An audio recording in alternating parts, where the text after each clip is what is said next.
Awa Mané madame Ba dañ def tey suñu assemblée générale extraordinaire bu association nationale des secrétaires bu Sénégal ñu jël ma rek wax dëgg yàlla ñoom ñëpp à l'unanimité teg ma ci bopp bi ma leen di gërëm di leen di sant ndax c'était pas évident. gannaaw cant gi sa feuille de route lan la naka nga bëgg nga nam ma def ngir disons mener ce combat à bras le corps. waaw li ma bëgg a def moom suñu ci yàlla bàyyee tey yóbbuñu ci di ko ñaan suñu borom mooy njëkk a waxtaan ak patron yi ñu xool parce que secrétaire bu nekk am nga jafe-jafe ci fi ngay liggéey ñun su ma jëlee sama exemple mooy maa ngi nekk public fonction publique mais amuñu statut xaw ma na ngeen koy waxee ci wolof mais amuñu loo xam ne gi nañu tax ñu avancer ñu yokkute donc loolu problème la boole ci wax tamit ne dama bëgg a boole ñëpp association secrétaire bépp bu nekk Sénégal mu ñëw bokk ci association bi ñu àndandoo ñuy doogandoo di defandoo ba yàlla jàppale ñu bu baax. ndax jot na da am waxtaan ak ñi leen di employé ngir mën a andi maanaam saafara ci seen jafe-jafe rawatina wàllum statut. waaw loolu commencé gu ma ko rek ndax comme man tey lañ ma doog a teg ci boppu association bi damay xaat ba ma toog waxtaan ak sama ñi ma nekkal sama waa bureau ñu doog a dem seeti patron yi di def ndànk-ndànk di waxtaan ak suñu ñi nga xam ne ñoom la ñuy liggéeyal ba yàlla bu defee ba mën nañu yóbbu ba ci président de la république ñu mën a toog parce que li may wax toujours dañuy ne gannaaw góor bu nekk am na jigéen ju mag waaye gannaaw patron mu nekk secrétaire am a ngi fi assistante am ngi ci gannaawam ndax secrétaire assistante mooy seetu entreprise bi. d'accord ki moom doon wax sànq ci olof message bi ngay lancer à l'endroit de ceux et celles qui sont intéressés par la corporation.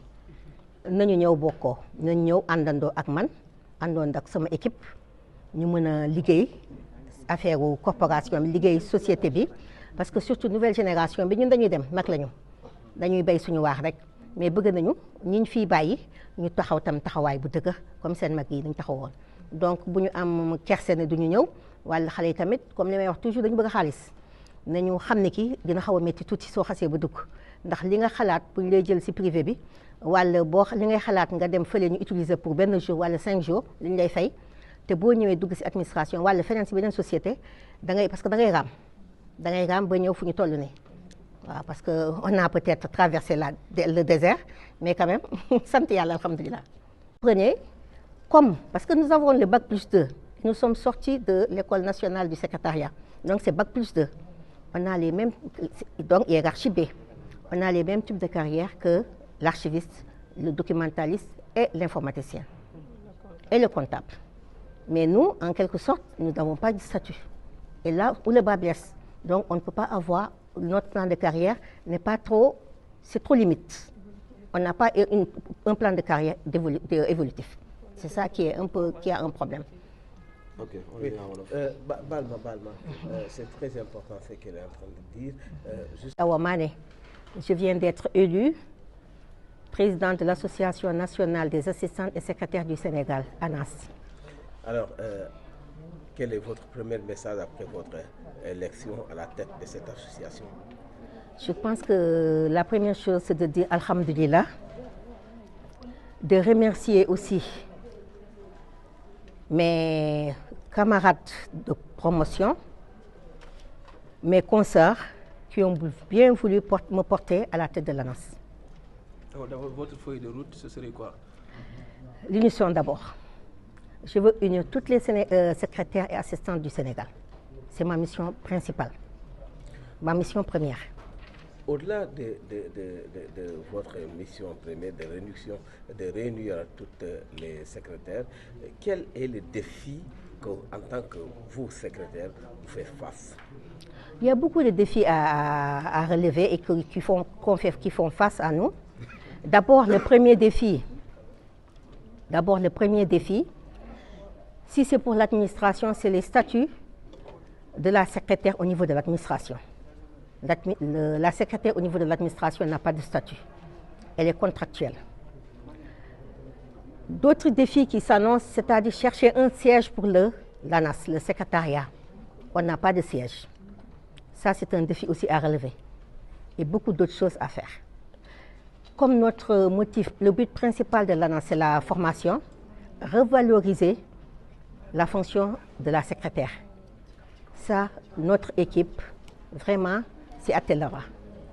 Alors, vous parlez de statut, donc ce qui voudrait dire que si l'État a eu, pour ceux qui sont dans la fonction publique, si l'État a eu des augmentations comme ça a été récemment, est-ce que vous avez été pris en compte quels sont aujourd'hui, comment vous comptez mener justement ce qui est de votre droit d'avoir un statut au niveau de la fonction publique? Comment vous comptez y prendre? Vous savez, nous sommes la vitrine de l'entreprise.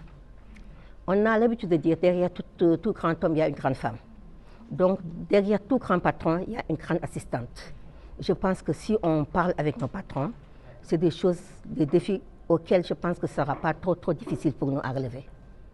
Pour les jeunes générations qui veulent embrasser le métier de secrétariat, et quelles sont les aptitudes et les attitudes qu'un bon secrétaire?